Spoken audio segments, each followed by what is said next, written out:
नमस्कार, news Hindi TV channel में आपका स्वागत है। जर्मनी ने दी तालिबान को चेतावनी, कहा नहीं मिलेगी फूटी कौड़ी। जर्मनी ने गुरुवार को कहा कि अगर तालिबान देश में सत्ता पर कब्जा करने में सफल हो जाता है तो वह अफगानिस्तान को वित्तीय सहायता भेजना बंद कर देगा।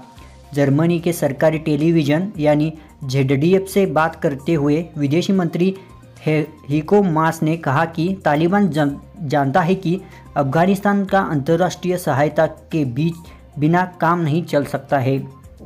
एसोसिएट्स प्रेस यानी AP के मुताबिक मास ने कहा, अगर तालिबान अफगानिस्तान पर पूर्व नियंत्रण लेता है, शरिया कानून लागू करता है और इसे खिलाफ में तब्दील कर देता है तो इस देश को एक फूटी कौड़ी नहीं भेजेंगे। जर्मनी हर साल अफगानिस्तान को 430 मिलियन यूरो को सहायता भेजता है। जर्मनी संघर्ष प्रभावित देश को दान करने वाली सबसे बड़े देशों में से एक है। जब से अंतर्राष्ट्रीय सैनिकों ने मई में अफगानिस्तान से अपनी वापसी शुरू की, तालिबान ने बड़े पैमाने पर विभिन्न क्षेत्रों पर नियंत्रण कर लिया है। हाल ही में तालिबान ने राजधानी काबुल से 150 किलोमीटर दूर प्रांतीय राजधानी गजनी पर कब्जा कर लिया, जबकि उसने कल यानी गुरुवार को प्रांतीय राजधानी कंधार पर कब्जा कर लिया।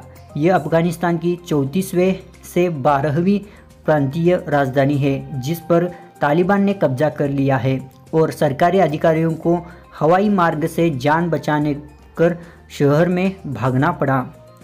ZDF के साथ अपने साक्षात्कार में अफगानिस्तान में तालिबान विद्रोहियों के कब्जा करने के बारे में पूछे जाने पर मास ने अमेरिका के देश से हटने के फैसले का उल्लेख किया। उन्होंने कहा, अमेरिकी सैनिकों के अफगानिस्तान से वापसी के फैसले का मतलब यह था कि सभी नाटो बलों की भी देश छोड़ना है, क्योंकि अमेरिका के बिना कोई भी देश अपने सैनिकों को वहां सुरक्षित नहीं देख सकता है।